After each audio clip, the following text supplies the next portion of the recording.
Okay, so good evening. Okay, let's just wait for a few minutes ng mga magjo-join sa live natin. So you can share this live to your friends para makasala din sila ngayong gabi. Good evening, good evening. Okay. So, let's just wait. Siguro mga after 5 minutes, let's start. Sorry na dahil I really don't feel well. But I promised you na magla-live ako, kaya here I am. Ngayong gabi pala, will only tackle numbers 51 to 70. Okay, so good evening. Good evening sa lahat. Okay, please mention your friends. Okay, so good evening po sa inyong lahat. You can drop in the comments kung nasan kayo ngayon. Good evening.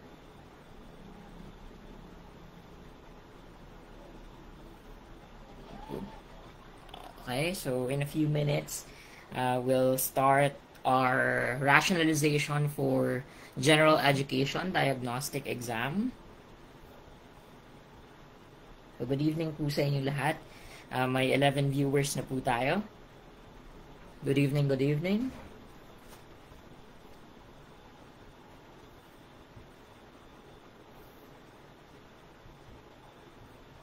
Okay. Okay, good evening, Miss Rizaline. Okay, we have 12 viewers. Good evening po sa inyong lahat.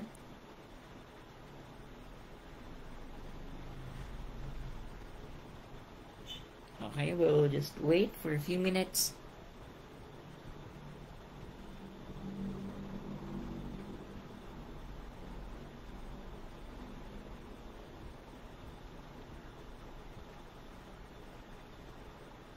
Good evening po, Lay. Good evening, Lay.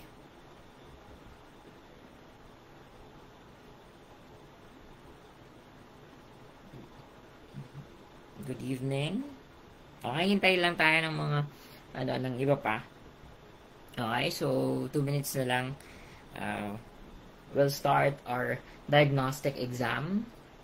Rationalization for numbers 51 to 70. Sa mga hindi pala nakapanood ng diagnostic exam nung rationalization nung 1 to 50, you can browse sa official Facebook page ko at pwede nyo doon hanapin yung rationalization regarding numbers 1 to 20 tapos yung 21 to 50. So, ngayong gabi, we'll tackle 51 to 70. Kasi I promised you na magla-live ako ngayong Wednesday. Although, I really don't feel well. Siguro, tatamaan ako ng flu, but hopefully hindi. Okay, good evening po sa inyong lahat. Okay, for a few minutes. 1 minute na lang pala. Okay. Parang tahimik ata ng comment, natin comment section. Okay, good evening. Oy, marami na pala. We have already 23 viewers.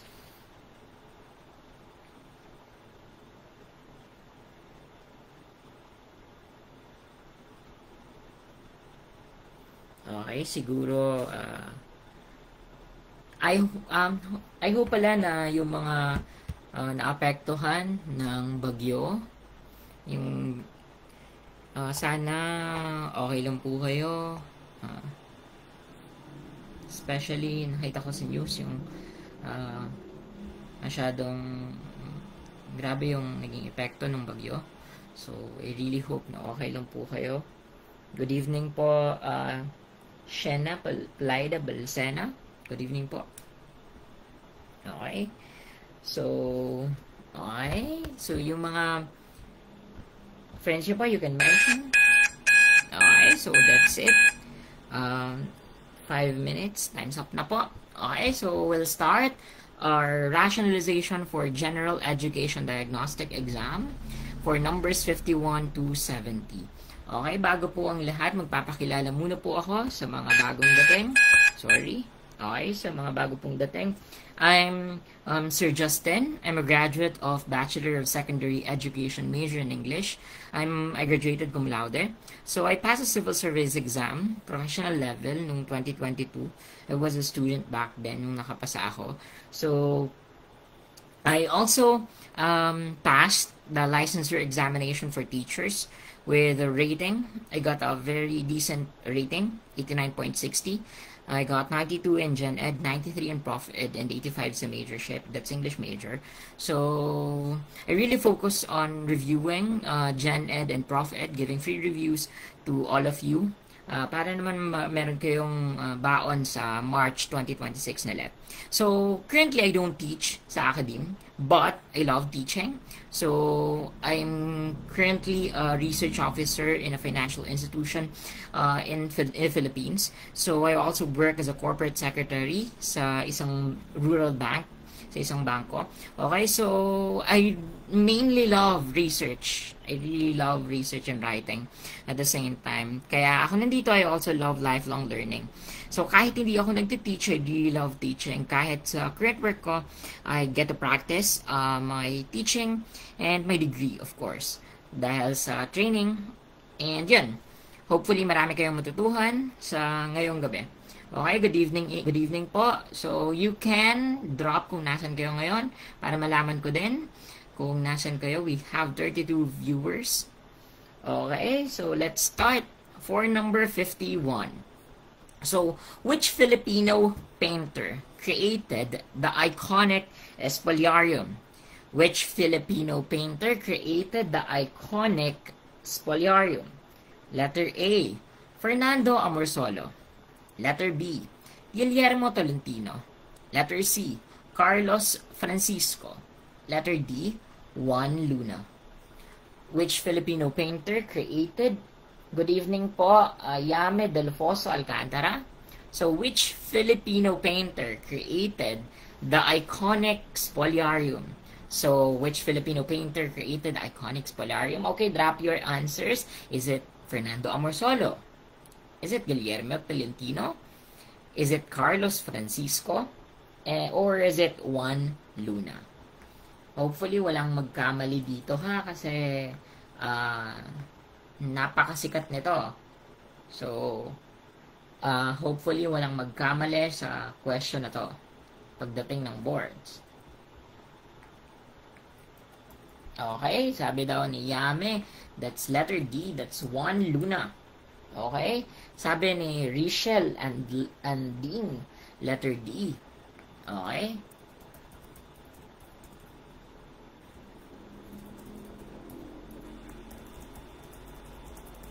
Okay. Good evening pala sa'yo, Richelle. Hopefully, wala po sa inyong na-apektuhan ng sobra nung bagyo. So, ano nga bang sagot dito? Ano nga bang sagot sa number 51? That's letter. Of course, that's letter D. Napakasikat nito. That's Juan Luna's Spoliarium. So, currently nasa museum siya, National Museum of Fine Arts. So, Spoliarium is a monumental. Good evening po, Ariel Badajos. Okay? Good evening po. Ang Spoliarium ay pinaint ni Juan Luna, that's 1884, na napakasikat siya because that depicts dead gladiators being dragged from a Roman arena. The painting, nanalo ito ng gold sa Exposición Nacional de Bellas Artes sa Madrid noong 1884. So, wait lang, tingnan ko pala kung kumusta ang results nito. Wait lang. sa question na to, of course, mataas ang score nito kasi napaka sikat ng painting na to. So, that's 84% na nakakuha sa inyo. So, that's 1 Luna, everybody, ha? Okay. So, tandaan nyo, Spolarium, 1 Luna. Okay, number 52. Dito medyo hindi familiar sa iba. So, what law passed by the U.S. Congress established a full, tandaan, a full free trade in the Philippines? Tatandaan yung keyword na full free trade in the Philippines. So, good evening po, Ms. Rachel. Okay, so what law passed by the U.S. Congress established a full free trade in the Philippines? Letter A, Bell Trade. B, Treaty on General Relations. Letter C, Payne-Aldrich Act. Letter D, Underwood-Simmons Act. Letter A, Bell Trade. Letter B, Treaty on General Relations. Letter C, Payne-Aldrich Act. Letter D, Underwood-Simmons Act. Okay, so ano nga ba ang sagot dito? Napakaraming nagkamali dito. Unfortunately, ang nakakuha lang sa tanong na to ay only 26.4%. So, that's only 33 students. I accept it kasi, I understand, sorry. Kasi, mahirap naman talaga to. So, especially kapag hindi pa na-discuss. Okay, ano nga ba ang sagot? So, sabi ni Yame, ay, hindi pa pala. Okay, anong sagot niyo dito? Okay, wag mahihiya pong mag-drop ng answers nila sa comment section. Okay lang, sabi ko nga, okay lang na magkamali ngayon. Wag lang paulit-ulit na mali. Basta, okay lang ngayon magkamali. Basta wag lang sa March magkamali. Yon, okay? Sabi ni Joven Tolosa Quizon, that's letter C, that's Payne-Aldrich Act. Sabi naman Angelica Linian, letter D, Underwood-Simmons Act. So, ano nga ba ang sagot dito? Okay? So, how about sa iba? Ano nga ba ang sagot dito?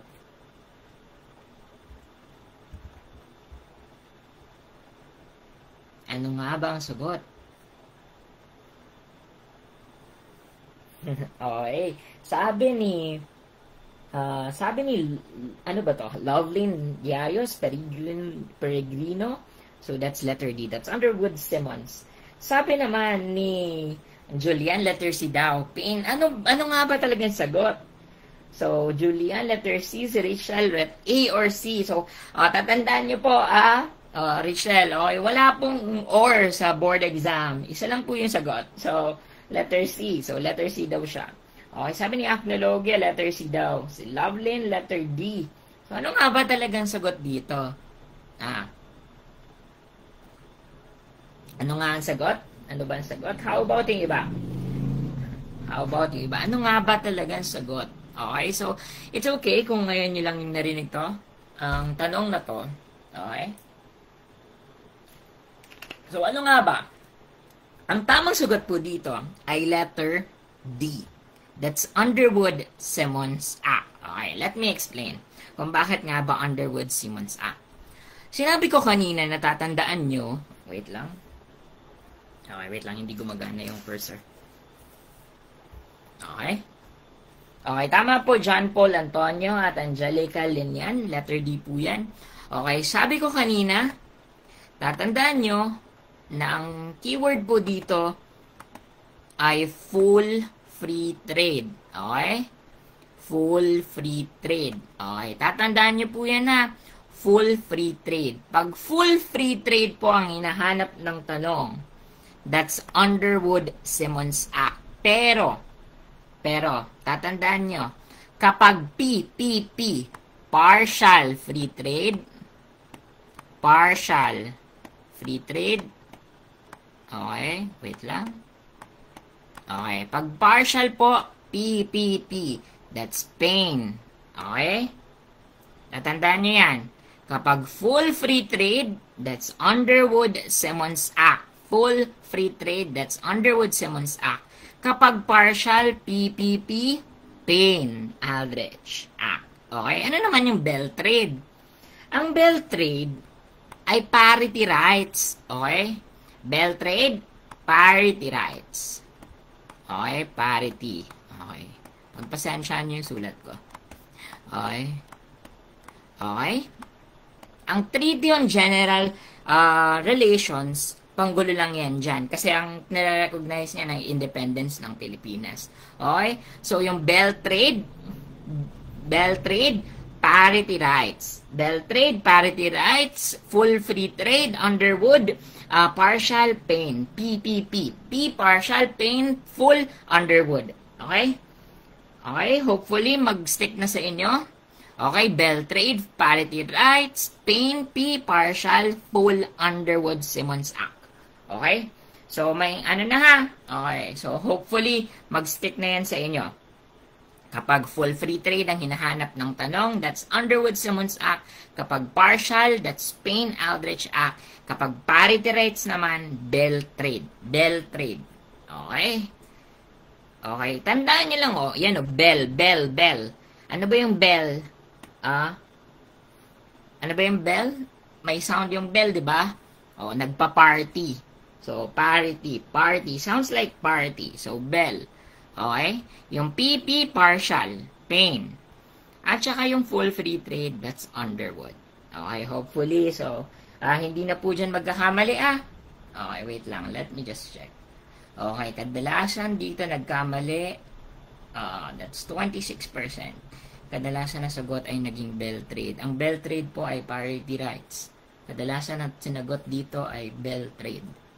Okay, so let's proceed sa 53. Number 53. Ito ay tungkol sa mga nararapat na kilos at pag-uugali ng mga kababaihan. Ano nga ba ito? Ito ay tungkol sa mga nararapat na kilos at pag-uugali ng mga kababaihan. Alin nga ba ito sa apat? Ito ay tungkol sa mga nararapat na kilos at pag-uugali ng mga kababaihan. A. Florante at Laura. Letter B. Ibong Adarna. Letter C. Urbana at Felisa. Letter D. Monica. A. Florante at Laura. B. Ibong Adarna. C. Urbana at Felisa. D. Monica.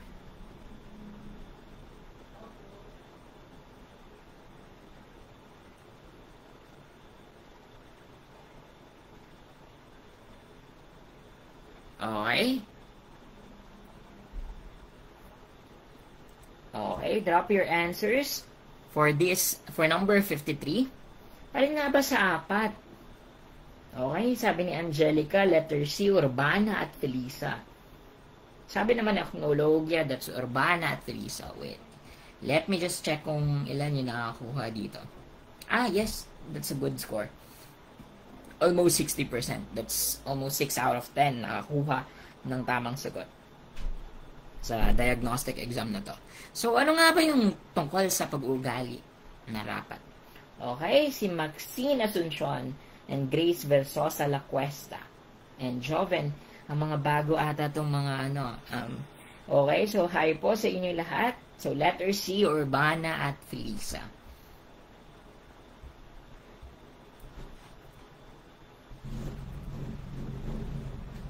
Okay? Okay, so ang tamang sagot po dito ay Urbana at Felisa.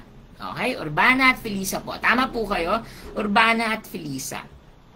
So, sino ba yung sino yung nagsulat ng Urbana at Felisa? Sino yung makapagbibigay ng nagsulat ng Urbana at Felisa? Nagsisimula sa letter M. Sino nagsulat? Baka alam nyo lang dyan ay Florante at Laura at Ibong Adarna. Sino nagsulat ng Urbana at Felisa?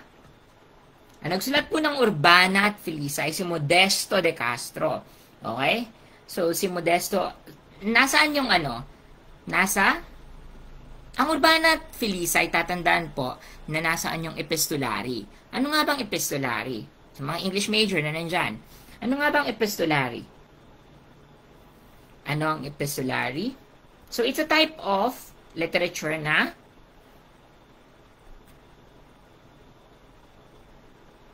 yes, very good po. John Paul Antonio. That's Modesto de Castro. Yes po, Aknologia. That's Modesto de Castro. Ano nga bang epistolary? Okay, so sabi ko kanina, ang Urbana at Felisa, nagtuturo siya ng mga kilos at pag-uugali ng mga kababaihan. Pero isa din siyang epistolary. So, ang epistolary po ay klase po ng literature na nakasulat po siya in the form of letters. So, meaning, parang nagsusulatan. Okay? So, ganun po yung nagsusulatan sila. So, ganun po yung epistolary novels. So, yung Urbana at Felisa, nakasulat po saan yung epistolaryo. So, ganun po yun ha. Tinuro dito yung kung paano maging magalang, tapos mabuting pakipagtungo sa kapwa, tapos sa Diyos. So, basically, para siyang nagtuturo ng parang values. So, yon. That's Urbana at yes po. Tama po yung sagot po ni Acnologia, John Paul at Grace. That's epistolary. So, it's in a form of letters. Kasi may questions din po regarding epistolaries. Sa Gen Ed po yun, tinatanong. So, tinatanong po kung ano daw yung epistolary. So, tinatanong niyan sa Gen Ed ha. Tatandaan po yun. So, ang Florante at Laura naman, ay sino nagsulat? Si Balagtas.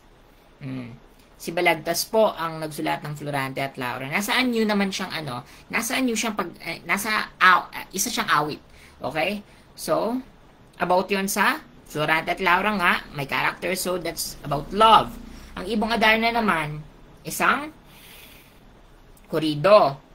At ang Monica ay hindi po ito, panggulo lang po ang Monica. So, wala pong sikat na akda na naka-title pong Monica. Okay, tatandaan po yan na. Urbana at Felisa. Okay, very good po, Rihanna Marie. Okay, so, awit po. Okay, number 54. Ito, madali-dali lang to. So, hopefully, meron, alam niyo na po to. Okay, so, the first Philippine Republic was established in letter A, Kawit, Cavite. Letter B, Biak na Bato. Letter C, Malolos, Bulacan. Letter D, Intramuros, Manila. Okay, so, the first Philippine Republic was established in A, Kawit, Cavite. Letter B, Biak na Bato. Letter C, Malolos, Bulacan. Letter D, Intramuros, Manila. Okay? The first Philippine Republic. Na-discuss ko na po ito sa pangalawang session, live session natin, kung sino po yung sino daw yung first Philippine President ng Philippine Republic. Na-discuss ko na po yan. Sino daw ba yung at saan naman in-establish? Okay, sabi ni Acnologia, that's letter C. That's sabi ni Richel, that's letter C, Malolos, Bulacan.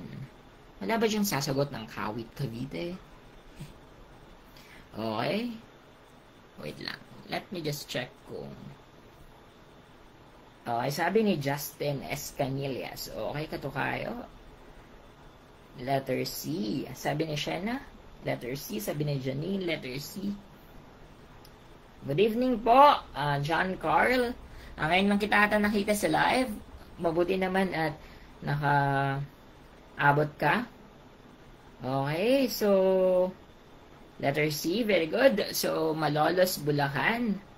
Okay. Okay. You can send stars pala. I would really appreciate it kapag nag-send po kayo ng star to support this page from reaching more people. Okay, so sabi ni Rihanna, Malolos, Bulacan. Sabi naman ni Yame, letter C. Okay lang po magkamali ha sa iba. Much better na po na mag-engage kayo na ngayon pa lang kasi ano nga ba yung saan ba tayo mas natututo? O, 'di ba? Kapag mas maraming senses yung ginagamit. Okay, so mag-engage po kayo para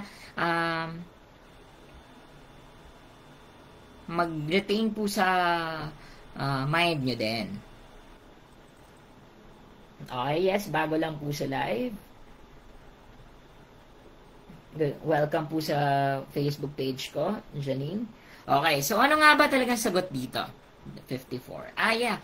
Okay, so almost half din ang nakakuha nito sa diagnostic exam. That's 48%. So, the first Philippine Republic was established in, of course, Malolos, Bulacan. Okay, so, kailan ba nung siya na-establish? Nung January noong January 23, 1899, marking the inauguration of the Malolos Republic. So, under kaninong, yes po, Marvin Astria Dizon, that's letter C, Malolos, Bulacan. So, under Philippine President Emilio Aguinaldo, the first President of the Philippine Republic. Okay? So, siya po yung unang presidente ng Republika ng Pilipinas, si Emilio Aguinaldo. So, bakit nga ba hindi tama yung Kawit Cavite? Kasi doon dineclare yung Philippine Independence. Hindi po yun doon ng First Philippine Republic. Okay? So, doon lang po dineclare yung Philippine Independence. Sa Kawit Cavite naman. Yung sa Biak na Bato, doon din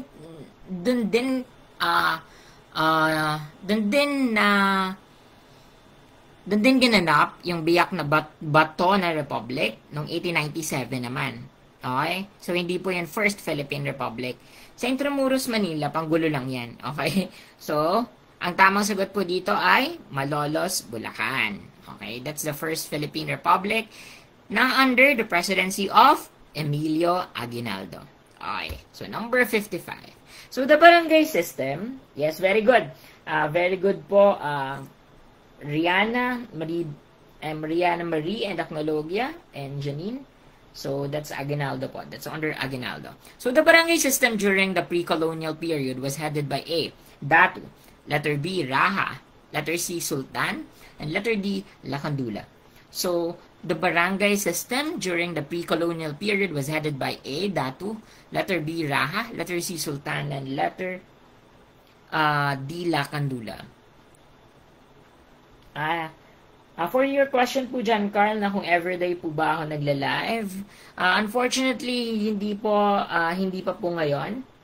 So, hindi pa po ngayon everyday. Last po is nung weekend. So, every weekend po, for sure, magla-live po tayo. So, during weekdays, I'm going to try na makapag-live at least twice. Okay. So, ayun. Very good ang mga sagot. Okay. So, during the diagnostic exam, almost all got the correct answer. That's Datu. Okay, that's 90.4. That's 90.4%. Masyadong mataas. So, ang correct answer po dito ay Datu. Okay. So, bakit nga ba hindi iba? Bakit hindi, wait lang. I'll just drink my water.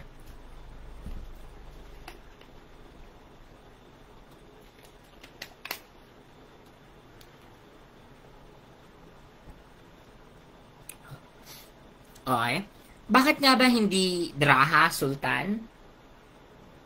Bakit nga ba hindi Lacandula? Okay. Tanggalin muna natin. So,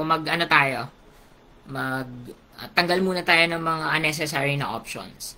Letter D, bakit nga ba hindi Lacandula? So, yung Lacandula, ginamit siya ng isang raha. So, si Raha Lacandula. So, basically, hindi siya yung sagot. Okay? So, tanggalin natin siya. Okay? Yung Sultan naman, ginagamit siya ng mostly yung mga sa Mindanao and Sulu. So, hindi siya yung sa barangay na level. So, hindi yung Sultan. So, yung Lacandula, very specific. Yung Sultan, sa Mindanao and Sulu naman yun. So, basically, tanggal na. So, pagpipilian na lang natin is yung Datu at Raha. Okay? So, bakit nga ba hindi Raha? Kasi yung Raha, hindi siya pang barangay lang. Okay, kumbaga sa katumbas natin ngayon, mas malaki na siyang version. Kung barangay yung Datu, pang possible na provincial yung Raha. Ganung level ha. So, mas malaki yung scope ng Raha. So, basically, ang tinatanong is barangay system. So, Datu lang po yung hinihingi ng question. So, yung best option, yung sagot po dito ay Datu. So, ganun po ha. Mag-analyze po ng question. So, yun po. Ang sagot po dito ay Datu. Number 56. Dakulintang, ito paborito to ng PRC. Ilang beses nito lumabas. So, dakulintang is a traditional musical instrument from which region? Okay. Sir, may bayad po ba ang mga live mo po? Wala pong bayad ang mga live ko at mga drills. Libre lang po ang mga drills ko na nasa Facebook ko po at saka mga exams. Libre lang po ito lahat. This is an ode or this is also my way of giving back to the people who also helped me na makakuha ng mataas na rating. So, yan po. Libre lang po ito. Welcome sa live ko po, Ms. Rihanna Marie. So, the kulintang is a traditional musical instrument from which region? So, A, Cordillera. Letter B, Visayas. Letter C, Mindanao. Letter D, Bicol. So, ayun nga ba dyan? Okay, so the kulintang is a traditional musical instrument from which region? Letter A, Cordillera. B, Visayas. C, Mindanao. D, Bicol.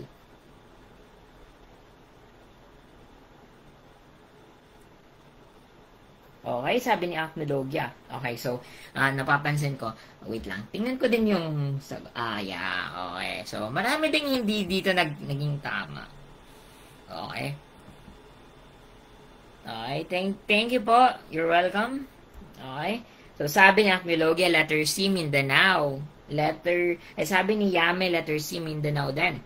Okay. Only 37% during the diagnostic exam got got this question correct. So, mostly nagkamali.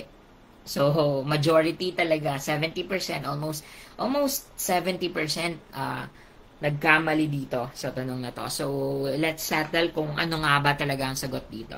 So, sabi ni Janine, letter C. Sabi ni John Carr, letter C, Mindanao. So, Dakulintang. May mga taga Mindanao ba dito? May mga taga Mindanao ba dito? Hopefully, kung meron pong mga taga Cebu dito na naapektuhan po ng bagyo, hopefully okay lang po kayo and sana po hindi po kayo naapektuhan or wala pong masyadong damages doon sa bahay or ari-arian nyo po. Okay, so sabi po ni Angelica Linian, that's letter B, Visayas. Sabi naman ni John, letter B, Visayas. Okay. Madaming kulintang here. Okay. Okay. So, taga Mindanao ka po, Acnologia?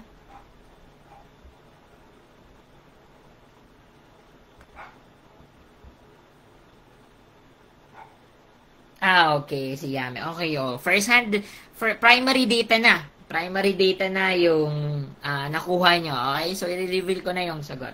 Ang tamang pong sagot dito ay Mindanao. Okay? So, primary. Nakita nyo nakita nyo na sa comment section na may nag-confirm na po.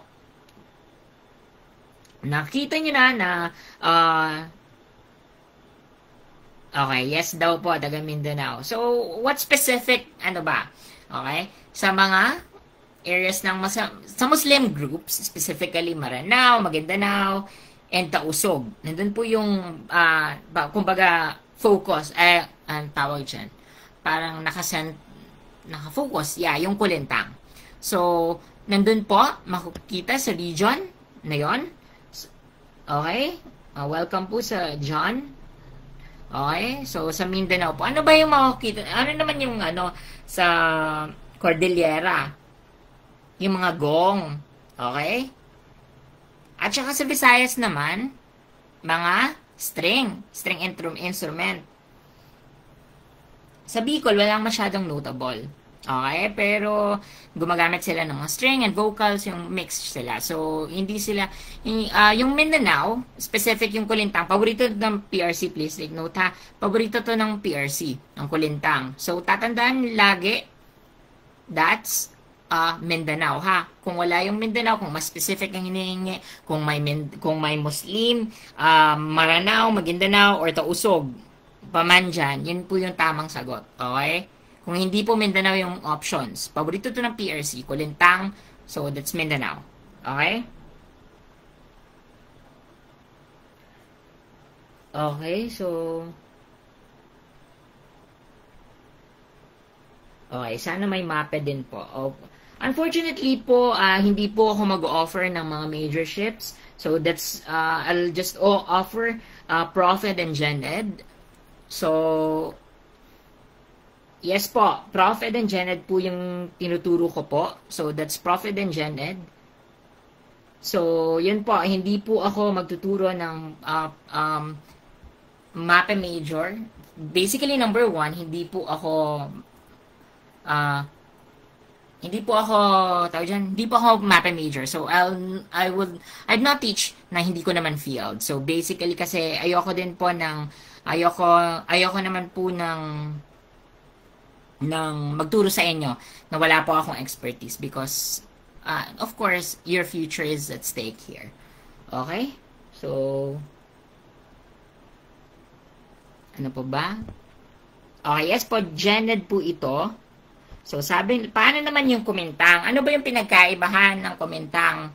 Okay? So, yung kumintang po, saan?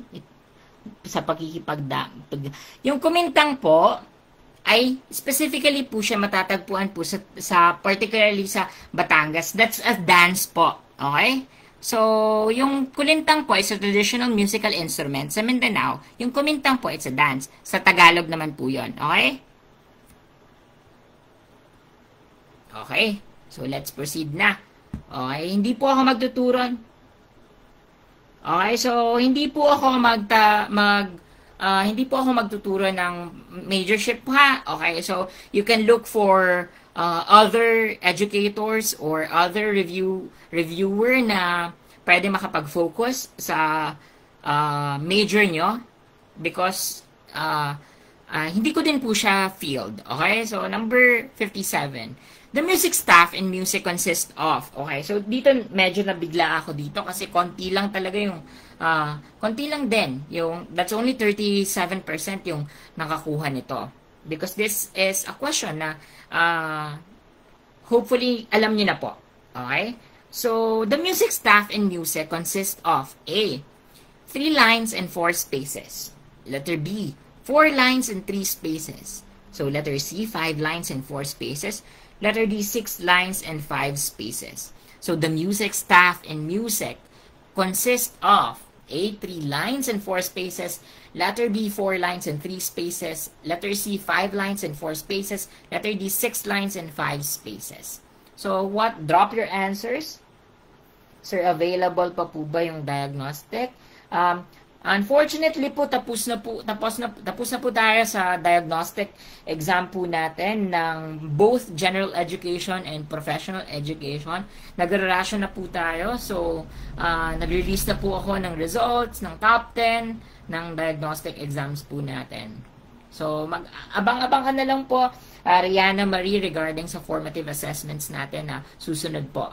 Right after po ng rationalization and discussion ng Gen Ed and Prof. Ed, ano din po ako ng formative assessments po para sa inyo until March.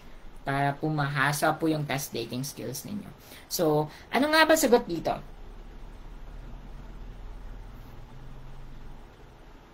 Okay. So, sabi ni Acnologia, Rachel, and John. Okay, letter C daw. 5 lines and 4 spaces.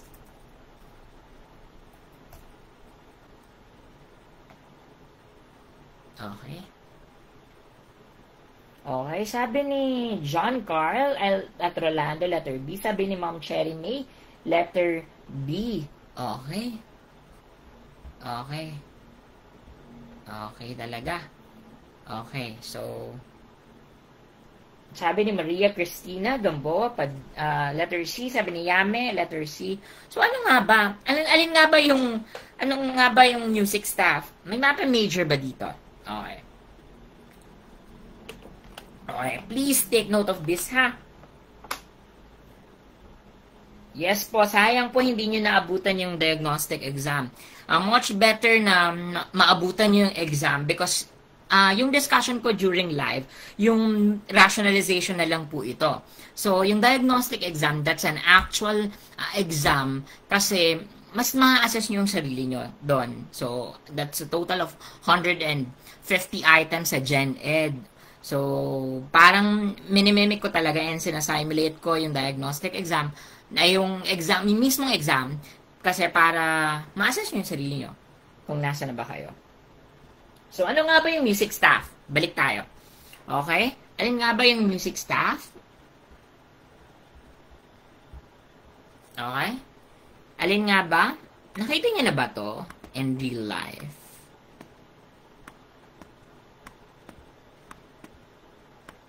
Nakita niyo ng linyang yan? Okay? Hopefully nakita niyo na yan, ha? So, yan po yung tinatawag na staff. Okay? Yung linyang yan. So, ilan pong linya yan?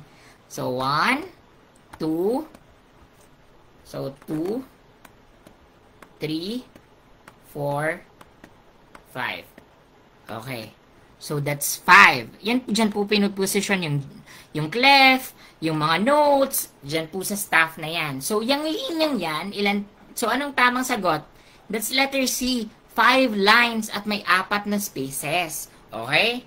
So, yung 5 na yan, na lines na yan po yung staff at 4 spaces. Diyan po pinuposition yung mga nota. Okay? So, okay. So, Rolando Narido, major in English po. Sana may mag-teach sa majorship namin. Thank you so much. Hopefully, I'm a graduate of BSed English. So, hopefully in the future, I can offer also majorship. Right now, Prophet at Janad muna talaga ako nag-focus para also to help everybody else. Hopefully in the future. Okay, so yan po ha. The music staff, tatandaan po yan ha. That's the staff. That's 5 lines and 4 spaces. Sa music, yan po yan ha. Okay. So, since Gened ay napaka-broad, tatandaan nyo po ang mga basic concept na to. This is an elementary concept. Ha? Tatandaan po yan. Marami pong nagkamali dyan. Okay. So, tatandaan po yan. Okay, number 58. Ito din. Okay. Paborito din to actually ng PRC. Lumalabas to 2020 or 2019 lumabas din ata to. So, the Philippine National Anthem was composed by, dito, marami ditong nagkakamali. So, A, si Julian Felipe ba? Or B, si Jose Palma ba? Letter C, Francisco Santiago? Or D, Levi Celerio? So, si Julian Felipe ba? Si Jose Palma? Si Francisco Santiago? Or si Levi Celerio?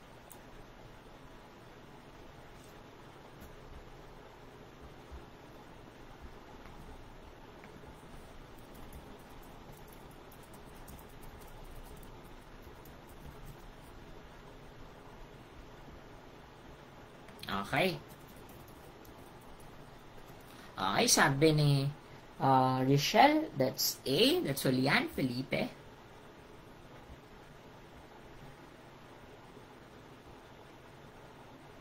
Sabi ni Acnologia, letter A. Sabi ni Elorde Busa, that's Jose Palma. So, sino nga ba? Sino nga ba ang tamang sagot? Si Julian Felipe o si Jose Palma? Okay. Walang magsasagot dyan. Walang magsasagot dyan ng Levi Celerio.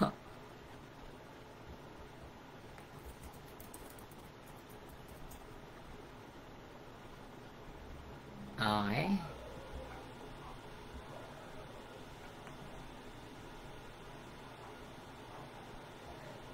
Sino ba?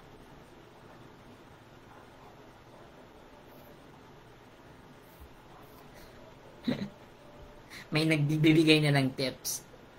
Okay, wait lang. Okay, sino ba yung tamang sagot? Okay. Okay, mag-aaway sa comment section na. Okay lang magkamali. Sabi ko, okay lang magkamali. Basta wag lang paulit-ulit na pagkakamali. At, wag pong magkakamali sa March. Okay lang ngayon na magkamali. Okay? So, okay, tama po sila. Letter A po. Okay? Julian Felipe. Ang tinatanong po ay composed. Okay? Composed. Hindi po nagsulat or lyricist. Okay? Composed. Okay? So, ang composer po ng Philippine National Anthem ay si Julian Felipe. Okay? So, that's Julian Felipe. Ang nagsulat is Jose Palma. Sino nga ba si Levi Celerio? At saka si Francisco Santiago? X na to. Okay? Dalawa lang talaga dyan. Panggulo lang yung dalawa. Si Francisco Santiago po ay ang ama ng Kundiman Art Song. Okay?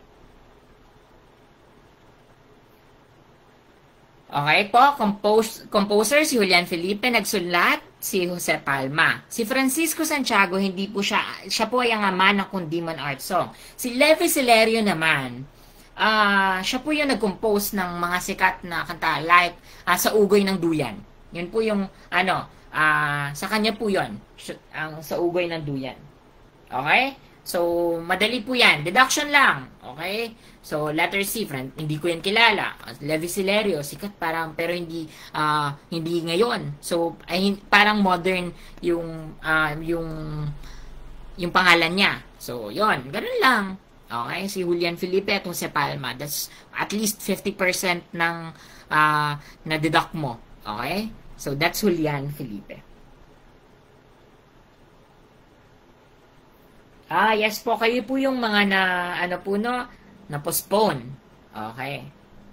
Yes po rin, Rihanna Marie. Hopefully, yung mga nandito po na mga concept ay ay master nyo na po, Rihanna Marie, ha? Kasi, ito po yung mga diagnostic exam. Ito po yung mga concepts na panimula pa lang. So, hopefully, lahat pong concepts na nandito ay master nyo na. Kasi kapag hindi pa, baka may mali po sa pagre-review. Okay? So, kasi malapit na yung November 30. Okay? Hello po, Norsaline. Okay? So, welcome back. Okay, Justin Escanillas. Okay, ito po yung number 59. Who is the author of the Harry Potter series? Actually, nung nag-take ako, lumabas din to. Lumabas din to ng 2018 ata. So, paborito to ng PRC. So, paborito to ng PRC. Sino ba ang nagsulat ng Harry Potter series? Okay. So, J.R.R. Tolkien ba? Si Suzanne Collins? Or si George R.R. Martin? Or si J.K. Rowling? So, ang daming mga single letter lang. Yes po. Tama po. Sir Rika pa, Sir pabasbas naman po para sa amin na magta-take sa November. Kung kaya ko lang po na kung kaya lang po na yung lapis nyo po, papatasan nyo po. Padalhin nyo po sa akin. Okay, so alam ko naman na dahil sa postponement and marami nang nangyari sa inyo, hopefully nakapag-review na din kayo ng maayos. So, kayo lang yung makakapagsabi. Kung kayo lang makakapagsabi if feeling nyo you're confident. Iba yung confidence na mararamdaman nyo sa sarili nyo if feeling nyo you already did your part. Mararamdaman nyo naman yan. Okay? So who is the author of the Harry Potter series? Is it J.R.R. Tolkien? Is it Suzanne Collins? Letter C, George R.R. Martin. Letter D, J.K. Rowling. Okay, so, wait lang. Let me just check sa diagnostic exam kung kumusta. Yes, very good. That's 84%. Malapit na din sa katotohanan. That's J.K. Rowling. Okay? Ilan ba yung... Okay. Yes, okay. So, ilan ba yung series ng Harry Potter? Ilan? Okay, sino ba dito yung mga Potterhead? Ilan ang series ng Harry Potter? Baka itanong. Ilan ba yung series? Okay.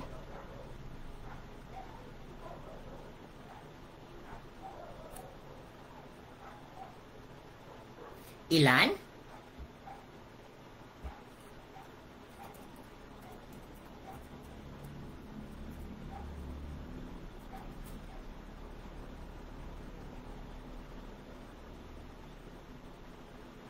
Lima ba? 8? Okay. So, hindi natin masettle. Okay. Si J.K. Rowling po. Ano ba ibig sabihin ng J.K. sa J.K. Rowling? Okay. So, baka kasi hindi J.K. Rowling yung lumabas, ha? Tatandaan niyo po na ang J.K. Rowling po ay Joanne Kathleen. Okay? So, Joanne Kathleen Rowling.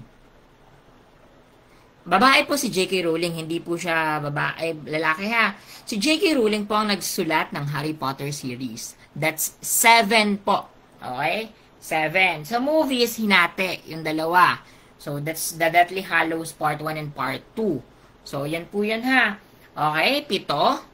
Sa libro yun po, yung 7. Sa movies, hinati po yung last po niyang installment. So, babae po si J.K. Rowling. In case po na wala po sa choices yung J.K.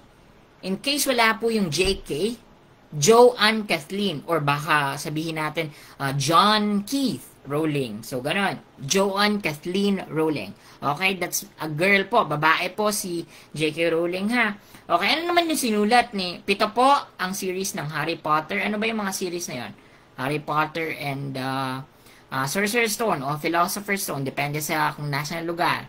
Pangalawa is The Harry Potter and Chamber of Secrets. Pangatlo, Prisoner of Azkaban, tapos Goblet of Fire, Order of Phoenix, Half-Blood Prince, tapos Deathly Hallows. So, yan po yun. Ano ba yung yung mga sinulat naman ni J.R.R. Tolkien? Saan ba siya sikat? Si J.R.R. Tolkien?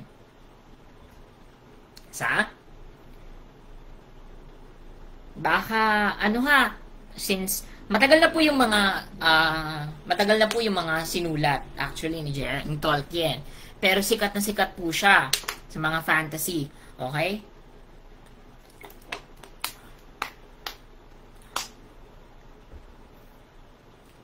Okay, ang sinulat po na sikat ni J.R.R. Tolkien ay ang Lord of the Rings.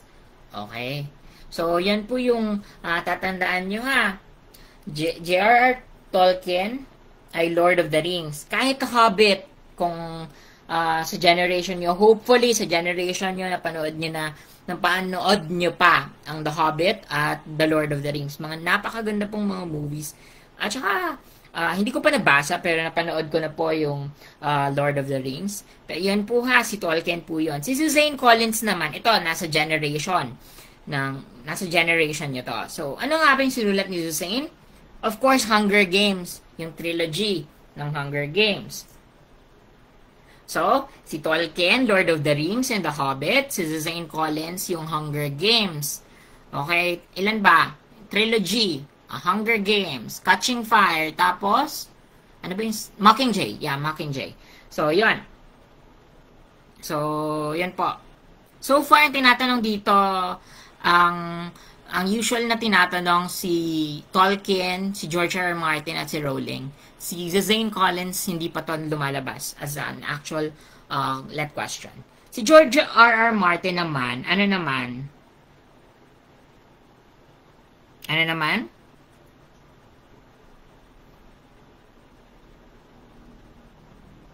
Very good, Radney. Suzanne Collins, Hunger Games. Rihanna, Mark Twain. Adventure of Tom. Yes po. Especially, paborito po yan ng, si Mark Twain. Ano yung pen name ni Mark Twain?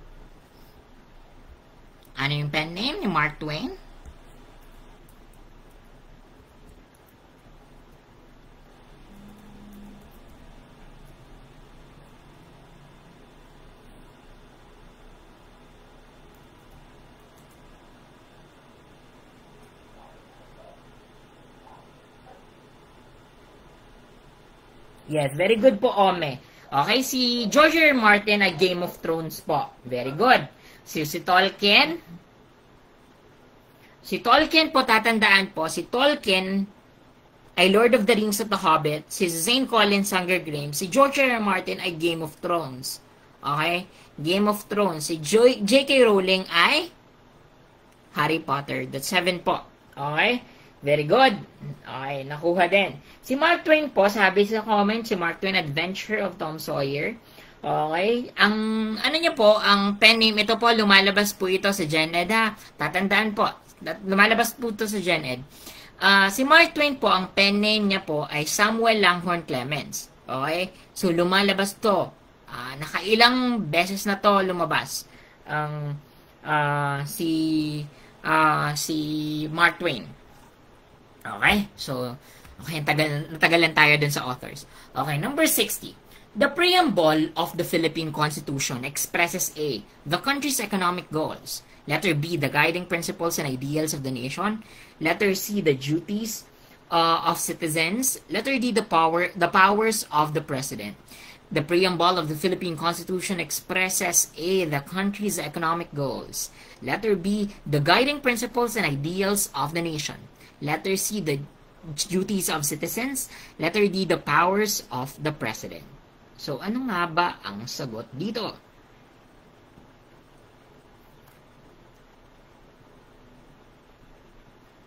Yes. Good luck. Okay, yes po. Okay. To those who will be taking let.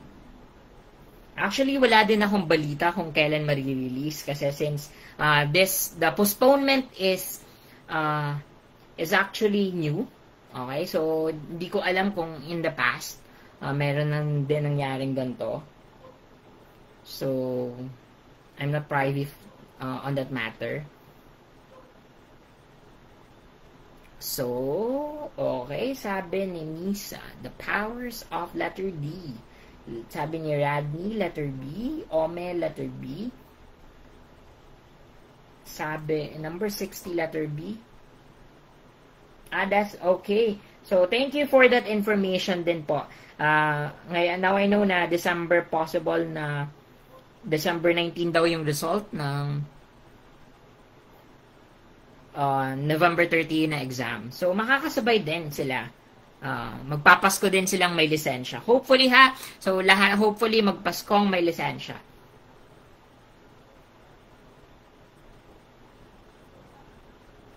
Okay. So, how about sa iba po? Lag po ba ako? Or audible naman? Or maayos naman? If ever na possible kasi na hindi lang po sa akin, sa end ko. So, possible din na sa end nyo. So, kindly check.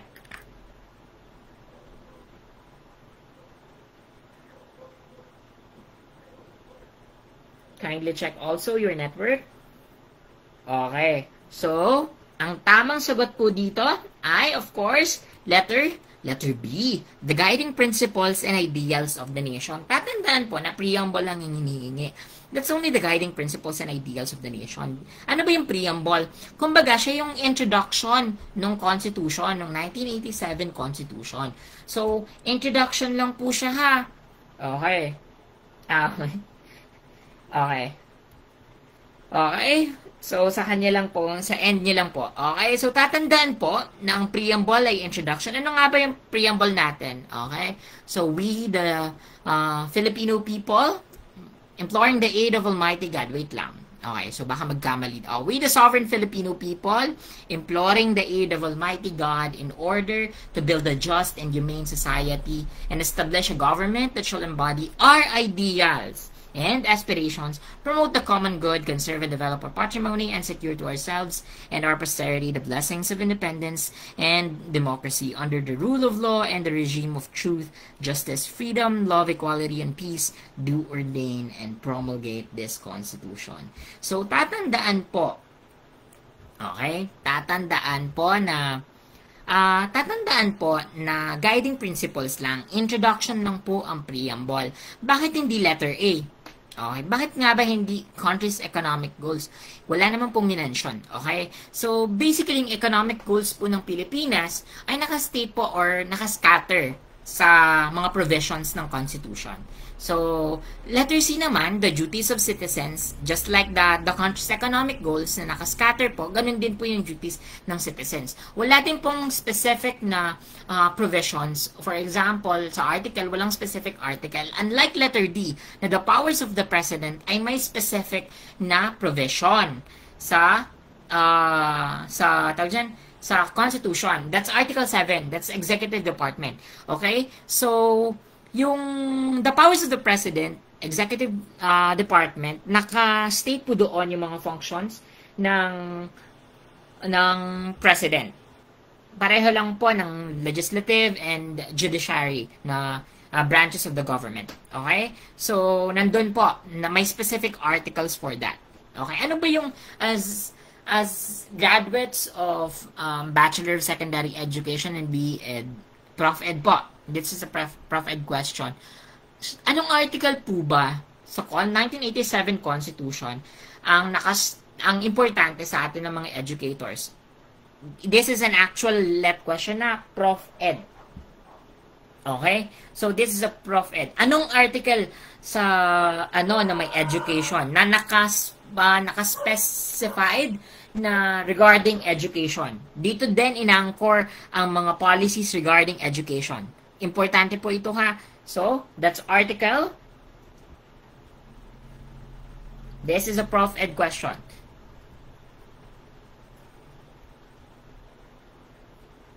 Ano po? That's article.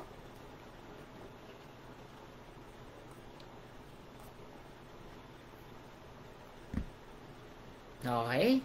So, parang, hindi, very good. Okay. That's article. That's article 14. Okay. That's article 14. Very good. Wait. Okay, that's Article 14. That's Education, Science, and Technology, Arts, Culture, and Sports. Okay? So, laging tatandaan po na importante ang Article 14 sa atin ng mga education major, ng mga education graduate po ha, kasi din po naka-enshrined ang mga provisions regarding education. Okay? That's Article 14. Now, that's an actual PLET question. Sa Prof. Ed, teaching prof. Okay? So, yon. That's Article 14. Dito, preamble, tatandaan ang preamble ay guiding principles and introduction lamang ng Constitution, ng 1987 Constitution. Number 61. The ASEAN was founded primarily to, okay, A, promote regional stability, economic development, and cooperation. Letter B, establish a single currency for Asia. Letter C, resolve territorial disputes in the Pacific. Letter D, replace the United Nations. The ASEAN was founded primarily to A, promote regional stability, economic development, and cooperation.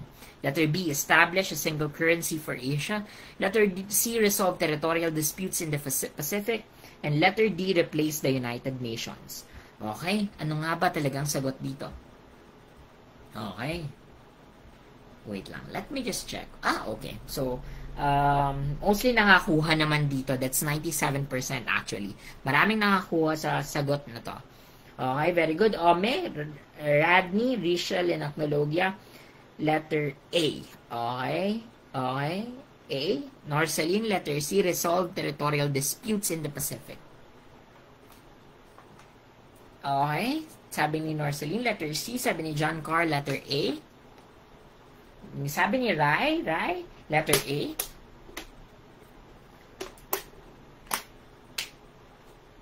Sabi ni Rai. Sabi ni Yame, letter A. So, ang tamang sagot po dito ay letter A. Promote regional stability, economic development, and cooperation. Bakit nga ba hindi ang iba? Okay. Isa-isahin natin. Bakit hindi establish a single currency for Asia? Kasi hindi naman yung goal ng ASEAN. Okay? Hindi yung goal ng ASEAN na magkaroon ng isang monetary or single currency ang lahat ng bansa sa Asia. Hindi po yan ha. Tandaan niyo po, sa Asia. Ano ba yung ASEAN? Association of Southeast Asia Nation. Doon pa lang mali na siya. Okay? So, doon pa lang mali na po siya. So, ng letter C naman, okay, hindi po goal ng ASEAN na magkaroon ng isang pera or currency ang buong Asia. Yung ASEAN is, that's Southeast only. That's the Association for Southeast Asian Nation. Okay? And which is, founding din ang Philippines doon. So, letter C, resolve territorial disputes. Bakit nga ba hindi resolves territorial disputes? Hindi po yun yung main goal nung hindi po yun goal ng ASEAN na mag-resolve ng territorial disputes. Pwede siguro for harmony and for peace talks, ganon. pero hindi po mag-settle ng territorial disputes. Okay, ito. This is an actual left question also. Since regarding sa West Philippine Sea. Okay, may question regarding the West Philippine Sea. Ano daw ang meaning ng UNCLOS? Okay? Ganun po yung tanong. Ano daw yung meaning ng UNCLOS? Ano ba yung UNCLOS? Okay, may tanong na ganito. This is an actual Gen Ed question. Ano daw yung kasi territorial disputes regarding the West Philippine Sea? Sabi dun sa question, since nagkakaroon ng may issue sa West Philippine Sea, ano daw pangalan nung nagsisettle ng territorial disputes sa dagat when it comes to maritime disputes or territorial disputes or maritime, specifically for maritime? So, alin nga ba? May apat na choices regarding kung ano yung mga meaning ng UNCLOS. So, pipiliin nyo kung ano yung meaning ng UNCLOS. Ang UNCLOS po ay United Nations Conventions on the Law of the Sea. Okay? UNCLOS, the UN, United Nations, on the Law of the Sea. Okay? That's UNCLOS. United Nations Convention on the Law of the Sea. Okay, that's an actual left question na. Okay, letter D naman, replace the United Nations. Very good. United Nations Convention on the Law of the Sea. That's UNCLOS. Okay, so hopefully yung mga magtitake na sa November 30, alam na po yan kasi that's an actual left question. Letter D, that's social issues, current issues. So, letter D, replace the United Nations. Hindi po goal ng ASEAN na na palitan ang United Nations. But instead, it works alongside siguro the United Nations. Hindi naman siya goal na palitan. Okay? Number 62. The longest revolt in Philippine history is called blank. A. Diego Silang Revolt. Letter B. Dagohoy Revolt. Letter C. Gabriela Silang Revolt. Letter D. Palaris Revolt.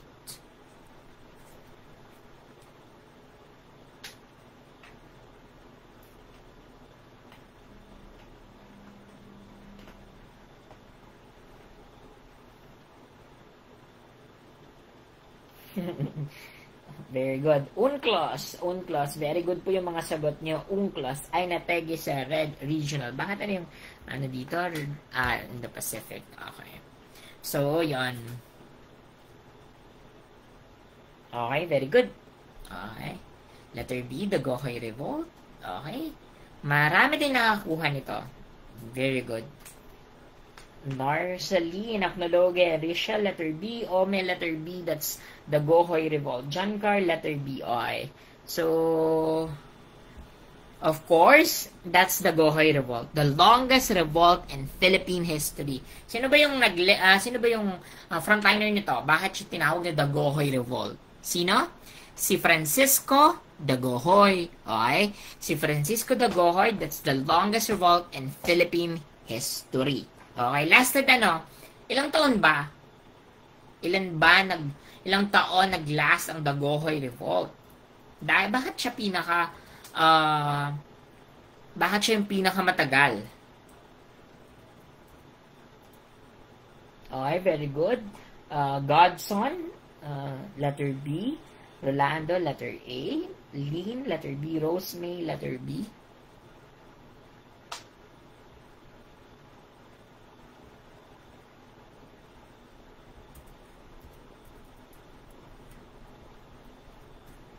Okay, ilang taon nag-last?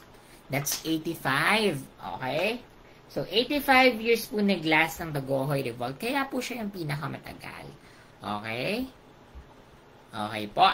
So, yung iba po dyan, yes, very good. Ome, Quenton, and Rihanna, that's 85 years.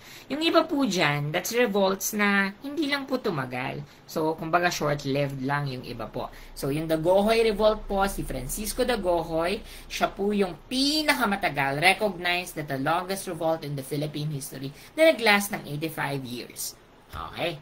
Okay, ito din. Okay. Ito, paano nyo ba ito aatakihin, yung question na to? Okay, a pentatonic scale, kahit hindi po kayo music or math major, kaya itong sagutan by context clues lang. Okay? A pentatonic scale has how many notes? Letter A, 3.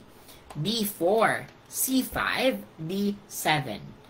Pentatonic scale has how many notes? Letter A, 3. B, 4. C, 5. D, 7.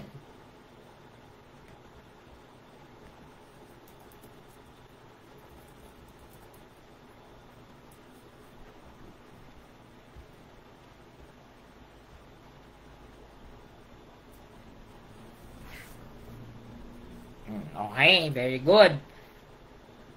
Okay, OMEP 5, D kasi penta. Okay, yun yung sinasabi ko ha. Kahit hindi natin alam kung ano nga ba yung pentatonic scale, kaya nating sagutan. Kasi sa context clues lang. Saan ba yung penta? Pentagon, pentagon. Ilan ba yung sides ng pentagon? That's 5. That's 5. Okay? So, obviously, that's letter C, 5. Penta, 5. Pag 3 ba, ano yung mga word na kailangan natin? Triangle, tricycle, that's 3 wheels, okay? So, for quadrilateral or squares, o, yun, mga ganon. So, penta. Pag 7, ano yung 7?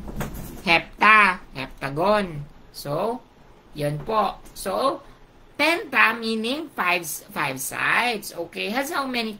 A scale na may 5 notes. Okay? So, letter C. Context clues lang. Okay? Ito din. Which of the following is a primary color? Which of the following is a primary color? Letter A, green. Letter B, purple. Letter C, orange. Letter D, red. Paborito to ng PRC. Ever since, kahit ng mga lumang mga reviewers na nung season ko, nakita ko na yung question na to.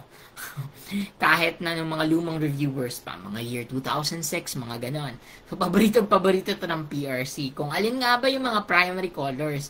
Kasi gaya nung mga questions na nauna, yung Gen Ed, yung mga basic, like for example, yung staff, ganon. So, ina-expect ng PRC na alam, master nyo na. So, yan po ha.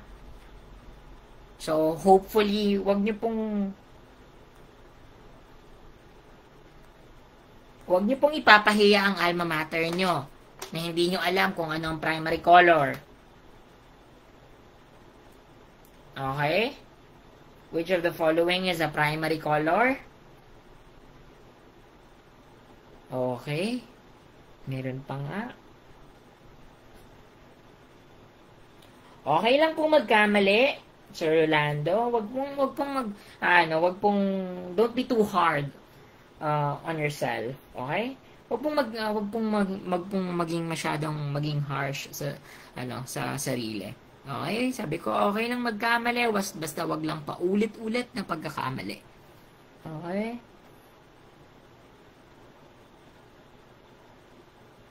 Okay, tamang sagot is of course red. Okay, yung iba dyan, that's either secondary. Okay, ito po, tatandaan po, ang color wheel. Tatandaan ang color wheel ha. Okay, alin dyan yung basic? Anong basic dyan? That's red, yellow, and blue. Yan ha, square na, and triangle na yan. Okay, tatandaan po na yan po yung mga primary. Okay? Yung secondary naman, ito. Okay? Yan o. Together, nagiging star yan. Okay? So, tatandaan po na ang primary as RYB. Okay? Tatandaan nyo yung sa ink ng printers. Makikita nyo yung printers, red, yellow, blue. Okay? Yan po yung primary. Tapos, ang tertiary po, ano yung tertiary? Ano yung tinatawag na tertiary? Yung mixtures, okay? Ng primary, tapos ng secondary. Okay? So, yung katabi niya, okay? So, yung mixture ng primary at secondary. Yan po yung tertiary. Okay? Okay, so wag na pong magkakamali dito ha. RYB, ang primary color. Paborito yan ng PRC. Okay, number 65. Ito. Balik tayo ulit sa mapa-related. Okay, which Filipino painter was known for his rural landscapes and bright sunlight? Which Filipino painter was known for his rural landscapes and bright sunlight? Letter A, Fernando Amorsolo. Letter B, Victorio Edades. Letter C, Jose Hoya. Letter D, Carlos Botong Francisco. Okay. Letter A, Fernando Amorsolo. Letter B, Victorio Edades. Letter C, Jose Hoya. Letter D, Carlos Botong Francisco. Okay? Please answer muna. I'll just have a break. Wait lang. I'll just need to do something. Wait lang.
Okay, sino nga ba ang sikat? Sino nga ba ang keyword po dito ay tatandaan nyo, ang keyword dito ay rural landscapes, okay? Sino nga ba yung sikat?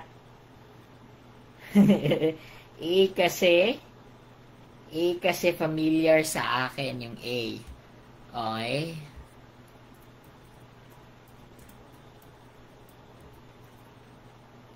Siya lang daw yung familiar.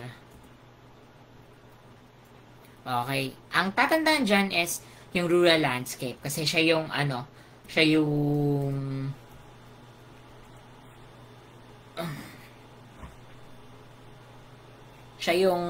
keyword dyan. Okay. Which Filipino painter was known for his rural landscape? Kasi may landscapes. Okay. So, ang tamang sagot po ay, of course, Fernando Amorsolo. So, ano ba yung mga sikat na paintings ni Fernando Amorsolo? Ano ba yung mga sikat na paintings ni Fernando Amorsolo? Planting Rice at Dalagang Bukid. Yan yung yung paborito niya ng PRC. Kung alin daw yung pinaint ni Fernando Amorsolo. So, tatandaan nyo kay Fernando Amorsolo, rural landscapes ha. Yung mga nagtatanim, mga ganon. So, basically, yung kay Amorsolo, yan po yung tatandaan yung dalawang painting na sikat niya. Okay, that's Planting Rice and Dalagang Bukid. Familiar yan sa atin kasi mga nasa textbooks yan. Okay? So, that's Fernando Amorsolo, that's Planting Rice at Dalagang Bukid. How about naman kay Victorio Edades? So, Victorio Edades ay modernistic din siya. So, ang mga pinipaint niya ay medyo darker. Okay? Medyo darker yung mga tones niya. Ang hinihingi sa question ay bright and rural landscapes. Kay Victorio Edades naman, ang pinakasikat niya ay The Builders. So, makikita niya sa screen nyo na ang kay Victorio Edades, yung The Builders niya is medyo madilim nga. Okay? So, yan. Yan yung painting na sikat niya, The Builders. How about kay Jose Hoya? Si Jose Hoya naman ay isang abstract expressionist na painter. Okay? So, tatandaan nyo na makikita nyo sa screen, that's very abstract. Okay? So, si Jose Hoya, yan yung pinakasikat niya rin na painting. That's Grenadian Arabesque. So, yan po yung painting ni Jose Hoya. So, hindi po siya yung hinihingi, ha? Kasi rural landscapes yung hinihingi. May rural ba dyan? Wala. Okay? So, how about naman si Carlos Botong Francisco? Hello po. Sorry, pero bakit wala po 1 to 50? Thank you po. Okay, so Beverly, yung 1 to 50 po ay mga nasa nauna na pong live sessions. So, ito pong session pong ito ay 51 to 70. Okay? So, yung mga nauna pong sessions, you can visit my Facebook page para makita mo po yung numbers 1 to 50. So, may mga nauna na pong sessions. So, if it's okay, it's fine kung ngayon mo lang po ako nakita or ngayon ka lang po nakapag-follow, pero you can go back sa numbers 1 to 50 via my Facebook page. Okay? So, balik tayo. Balik tayo kay Carlos Botong Francisco. Ano naman yung mga sikat niya? Okay. Ito yung mga paborito din ng PRC. Yung Bayanihan ni Carlos Botong Francisco at yung First Mass at Limasawa. Okay? So, First Mass at Limasawa at Bayanihan. Yung Carlos Botong Francisco, siya po yung nag-paint niyan. May rural landscape ba yan? Wala. More on the Filipino history and the Filipino values. Okay? So, yung rural landscape sa tanong, si Fernando Amorsolo. Okay, very good. Okay, very good. Wait, let me just check kung ilan yung nakakuha sa Fernando Amorsolo na question. Okay, okay. So, that's already fine. 74% na rin. Okay, so 74%. Balik tayo. Okay, that's only, okay, last 4. We're down to last 4 questions. So, the Filipino value, utang na loob, can be best translated as A, debt of gratitude, B, mutual respect, C, hospitality, D, cooperation. This is another actual let question. Year 2018, I guess? Parang mga ganyan. So, the Filipino value, utang na loob, can be best translated as A, debt of gratitude, B, mutual respect, C, hospitality, and D, cooperation. Alin nga ba dyan ang pwede makapag-translate ng utang na loob? Okay, sabi ni Rachel, letter A. Sabi ni Aknologe, letter A. Ni Radney, letter A. Debt of gratitude. Okay. Yes, very good. Okay naman siya. Yung mga nakakuha ng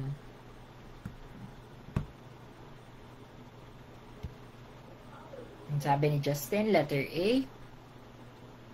The Filipino value, utang na loob, can be best translated as, of course, ano ba yung utang? That's debt. Okay? Or owed. Utang. Okay? So, debt. Okay, utang. Literal na utang. Yung loob dito is kind of contextualized na translation. Okay? So, yung debt, that's debt of gratitude. Hindi naman po mutual respect yung utang na loob.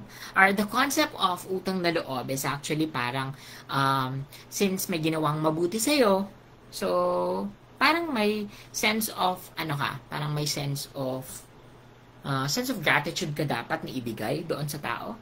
That's a very Filipino thing na may utang na loob tayo. So, yun. That's a debt of gratitude. Okay? Hindi din siya hospitality kasi yung concept ng Filipino value na hospitality is hindi po yun pagkakaroon ng utang na loob. And basically hindi din yun cooperation like the bayanihan na Filipino value. Okay? So, number 67. Which art form is associated with the Ifugao Rice Terraces? Letter A, sculpture. Letter B, weaving. Letter C, architecture. Letter D, dance. Unfortunately, dito marami ding nagkamali. Siguro feeling ko na confuse sila kung saan nila ilalagay yung mismong rice terraces. Okay?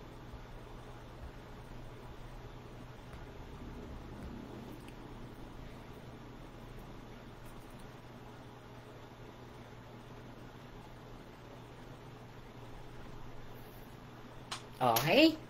So, ano nga ba talagang sagot dito? Is it A, sculpture? Or is it B, weaving? Letter C, architecture? Or letter D, dance? sabi ni Ome, that's letter C, that's architecture.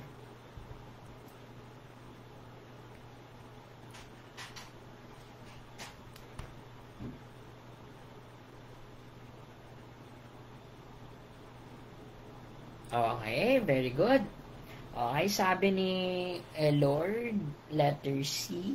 Okay, sabi ni Acne Logia, letter D, dance. Okay. Okay, so, hindi ko alam kung saan banda sumasayaw yung rice terraces. Okay, okay lang yan. Sabi ni Ma'am Melody, letter C, ni Justine, letter C, and ni Rai, letter A, sculpture. Sabi ni Rachel, letter B, okay lang ng, of course, opo. Parating yung pakinggan na, sana hindi yung dalhin nyo sa akin, okay lang magkamali, basta wag lang pa ulit-ulit na pagkakamali. Okay ha? Sabi ni Rachel, letter B, weaving. Okay, siya, na-typo daw yung D. Okay. Okay. Oh, understandable naman. Baka may mga sumasayaw naman talaga, di ba? Ang mga Ifugao, meron naman talaga silang traditional dances. Okay? So, meron naman talaga. Okay? Okay. So, okay lang po. Okay? Tatandaan na, okay lang. Dito sa Facebook page ko, ina-encourage ko pa kayong mag-fail actually. Kasi the more you fail, the more you get stronger actually. So, yun. Fail perfectly. Yan. Okay, so, yeah, very good. Pwede naman itama. That's a good answer. Okay, ang tamang sagot po dito ay architecture. Okay, explain ko. Okay, so architecture, may implication na may engineering. Okay? So, yung architecture, hindi po siya sculpture. Kasi tatandaan nyo, na yung rice, ang hinihingi po dito, and intindihin nyo muna yung question. So, which art form is associated with the Ifugao rice terraces? So, ang hinihingi is yung mismong rice terraces. Yung hagdan-hagdang palayan. Okay? So, yun yung hinihingi. Okay? Intindihin yung question. Ang hinihingi is yung mismong rice terraces. Yung rice terraces ba ay pwede bang gawing statwa? Or pwede bang i-sculpt? Or pwede ba siyang maging makarve?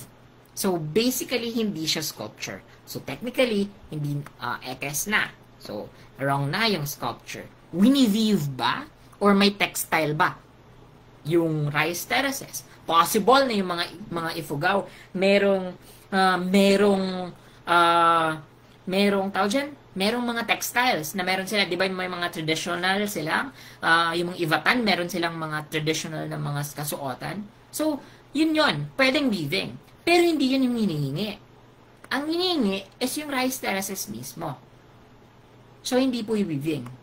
Gaya nung sinabi ko din sa dance, na possible na may mga traditional dances. Di ba nakikita natin sa social media, sa TV, na may mga traditional dances yung mga Ifugao.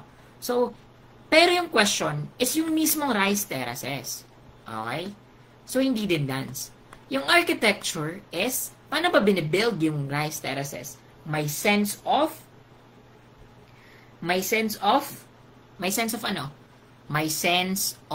engineering. So, may binibuild siya. Kaya architecture. Okay? So, architecture yung sagot dito ha.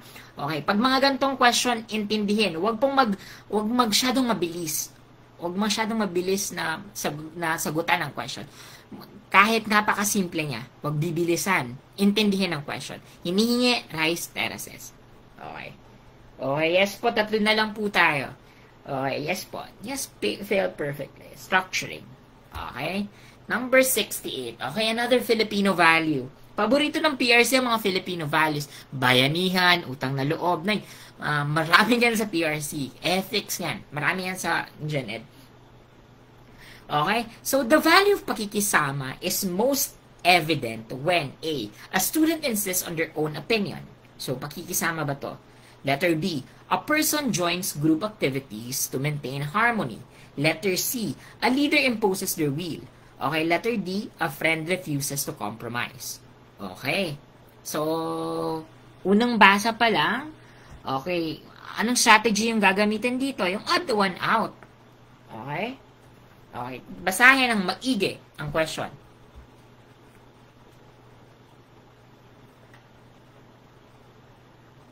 Okay, sige, okay lang po.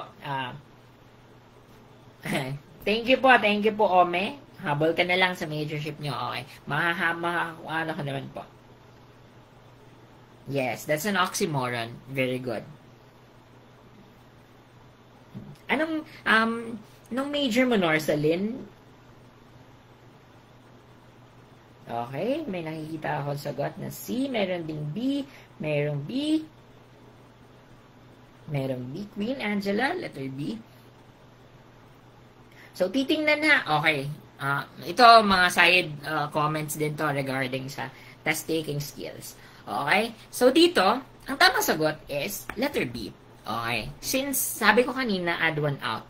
Okay, dito, makikita nyo sa letter A, C, at D, lahat sila po ay nagsasuggest ng negative. So, ang tinitingnan dito is pakikisama, ha? Pakikisama. Yung concept daw ng Filipino value ng pakikisama. So, number letter A, a student insists. Kapag nag-i-insist, ano yung insist na word? Negative. Imposes, refuses. Lahat po yan, puro negative. So, technically, mahanap na natin sila ng mga similarities. Yung tatlong to, lahat to, mga negative na bagay. So, ito lang po yung neutral. Yung joins, nag-positive siya sa harmony. Okay? So, kahit hindi po intindihin, makikita na natin na yung pattern. So, lahat po yun mga negative, yung letter B lang yung positive. So, yun ha. Although, kahit kung hindi natin yun alam, ganun po yung strategy. Pero since alam natin na ang pakikisama is yung pagkakaroon ng pakikijoin. Pakikijoin, basically, kunyari, di ba, sa magbarkadahan. Okay, so, okay, punta tayo sa Jollibee. Okay, so, nag-promote pa. Okay, punta tayo doon sa Kwek-Kwek. Okay, so, pupunta ka doon kahit hindi mo, kahit ayaw mo. Okay, kasi nakikisama ka.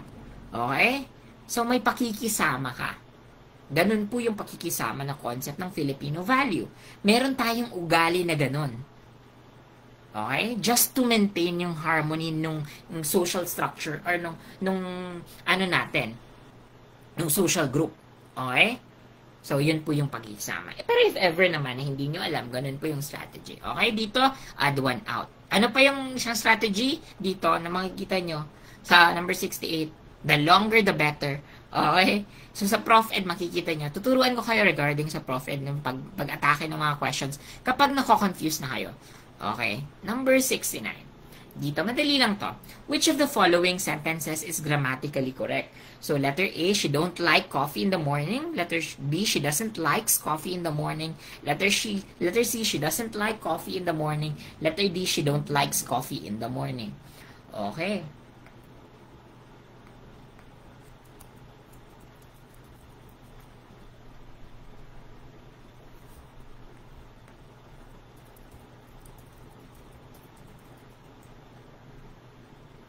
Kaya ano nga ba talagang sagot dito?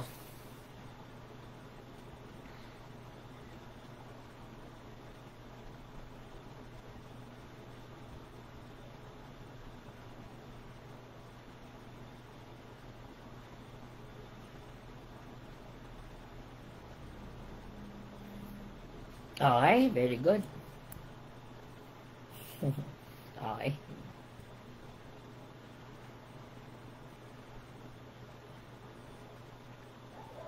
Okay, nagawan pa niya. Okay, very good. Okay, wait lang. Check ko yung ano. Check ko yung nakakuha nito. Okay, very good. That's 68%. Meron pa rin ng mga nagkamali. That's okay. Okay, so I'll explain this ha. Okay, the correct answer dito is she doesn't like coffee in the morning. Okay? Common mistake natin, okay, siguro yung mga English major makaka-relate din because we play grammar by ear, kumbaga. Dito sa pakikinig lang, alam na natin na masakit sa tenga yung lahat ng yung ibang options. Kaya alam na natin na letter C. Pero if ever yung mga iba na you don't play it by ear, kailangan nating i-dissect. So, letter A, she don't like coffee in the morning. Ano ba yung she? Okay, gaya ng discussion ko regarding subject-verb agreement. Anong she? Singular, plural. So, that's a singular. So, isa lang yung she. Okay, tatandaan na isa lang po ang letter. Isa lang po ang she. Isa lang ang tinutukoy niya. Okay? Kapag marami na yan, pwedeng there, or them, or we. Okay? So, that's the plural form of the pronoun. Okay? Singular, isa lang siya. So, yung do not, yung do, ginagamit po siya sa marami, sa plural. That's a plural verb. Okay? So, that's a plural verb. Okay? So, she do not. Okay? We usually hear it. Okay? Since singular siya, dapat gagamitin din siya na singular na verb. Dapat mag-a-agree siya. So, dapat, she doesn't like. Okay? So, yung helping verb na do, dapat maging does. Okay? Dito naman,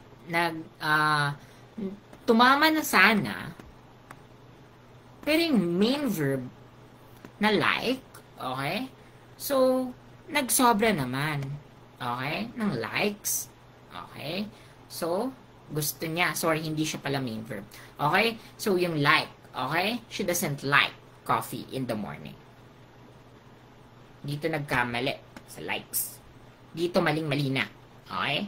So, yan po yan. That's an English major na concept. So, two types of grammar. That's descriptive and prescriptive. Okay? Ano nga ba yung difference? Ano yung difference ng descriptive versus prescriptive grammar? Wait. Inaalala ko yung if I can remember yung actual na left question regarding descriptive and prescriptive grammar. Merong question sa left, Gen Ed to, parang ano daw yung ginagamit if ano yung ginagamit na klase ng grammar kung ginagamit natin yon, how it should be actually used. Okay? So, descriptive ba yun o prescriptive? Okay? So, tatandaan niyo po ng difference ng descriptive at prescriptive grammar. Okay. Descriptive and prescriptive. Dito kayo kumuha ng clue sa prescriptive. Kapag meron tayong sakit, anong binibigay ng doktor? Prescriptions. Okay? Prescriptions. So, may prescriptive is my prescription. Ibig sabihin kung ano dapat yung sinasabi or anong sinabi ng libro. Kung for example, may prescriptions, yun dapat yung gagamitin. Yun yung prescriptive grammar. Ang descriptive naman, ang concept ng descriptive grammar is kung paano yung ginagamit. Okay? So, ang prescriptive grammar ay ang paggamit ng grammar, ng correct syntax, kumbaga. Ang paggamit, ang prescriptive kasi may prescribe. So, kung ano dapat yung dapat na gagamitin, yun lang yun. Okay? That's my prescription. Kaya nga prescriptive. Kaya may prescription. Kapag may sakit, okay, binibigay ng doktor, may prescription. So, ito lang yung dapat mong gawin. Okay? Susunod ka dito. Yun po yung prescriptive. Pag descriptive is kung ano, dinidescribe, kumbaga. Kung ano yung ginagamit. Kaya nga descriptive. Kung ano yung ginagamit. What's the actual use of the language. How it is being actually used. So, yun. Yun yung descriptive. Okay? So, I hope na malinaw sa inyo ang dalawang uri ng grammar na yon. Kasi tinatanong yon, descriptive and prescriptive grammar. May actual na Gen Ed question regarding that. That's in English. Okay? So, dito naman. Which of the following words, last question, we're down to the last question, unfortunately. Which of the following words is a concrete noun? A, freedom. B, honesty. C, book. Letter D, sadness. Hopefully, wala namang magkamali dito, ha? Kasi, 88%. Okay, so, marami ding nagkamali. Okay? So, ano ba yung sagot dito? Ano ba yung sagot dito? So, last question natin. Which of the following is a complete noun? A, freedom. B, honesty. C, book. D, sadness. Merong mga gantong tanong. Meron ding tinatanong kung anong klase ng noun, mga ganon. Okay, sabi ng Acnologia, letter C, book. Sabi ni Ome, letter C, book. Okay, madali lang po ito ha. Okay, add one out na naman po tayo. Balikan natin yung add one out. Okay, thank you po kay Miss Rizalyn. Naka-receive po tayo ng star. Okay, thank you po. Okay, sa iba po dyan, pwede po kayong mag-send ng stars to support my page para po makapag-reach pa tayo ng maraming mga tao na mag-review ng libre. Okay, so, okay, thank you po, Rizalyn. Okay, kay Norceline, letter C, book, dahil daw tangible. Sabi ni Ome, letter A, B, and D ay abstract noun. Tapos, sabi ni Radney, letter C, concrete, meaning tangible, perceivable. Okay? Okay. Ang tamang sagot ay letter B. Okay. Bakit nga ba letters, sorry, hindi letter B, letter C pala, sorry naman. Okay? Bakit nga ba letter C? Kasi po, perceivable. That's the good answer. Concrete. Ano nga ba yung mga concrete? Na hawakan, nakikita by the senses. Okay? So, pwede siyang ng senses natin. Ng senses. Tatanda na? Senses. Ang freedom ba, ang honesty ba, sadness, kayang hawakan? Hindi po. So, add one out ulit. So, yan po. Freedom, honesty, at sadness ay hindi po cannot be physically sensed. So, hindi po sila mahawakan, hindi po makikita. Okay? So, yung complete noun po dito ay yung book. Ang book ba, common noun or proper noun? Okay. Kasi may mga iba't ibang uri pa yan. Okay? Kung ang freedom, honesty, at sadness ay abstract nouns at ang book ay concrete nouns, ano naman ang book? Common noun ba siya o proper noun?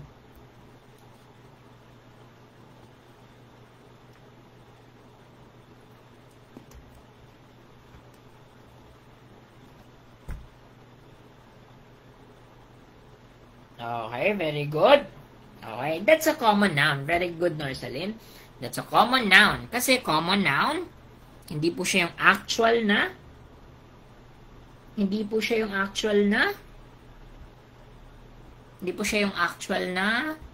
pangalan. Okay? Hindi po siya actual na pangalan. Anong klase, anong mga example ng mga proper nouns? Yung kanina, yung pinag-uusapan natin. Okay? Yung, kumbaga, Harry Potter, ganun po. Okay? Okay? Harry Potter, tapos yung The Lord of the Rings, sila po yung mga proper nouns. Okay? So, yun po. At dahil dyan, nagtatapos na po tayo sa 51 to 70. Hopefully, by Friday, kung okay po ang panahon because of sa papasok pong bagyo, hopefully okay yung panahon. I'll do live sa Friday. Tapos sa weekend, magla-live din po tayo. Okay, so during weekends, morning po ako nagla-live and during weekdays, evening po tayo nagla-live. So,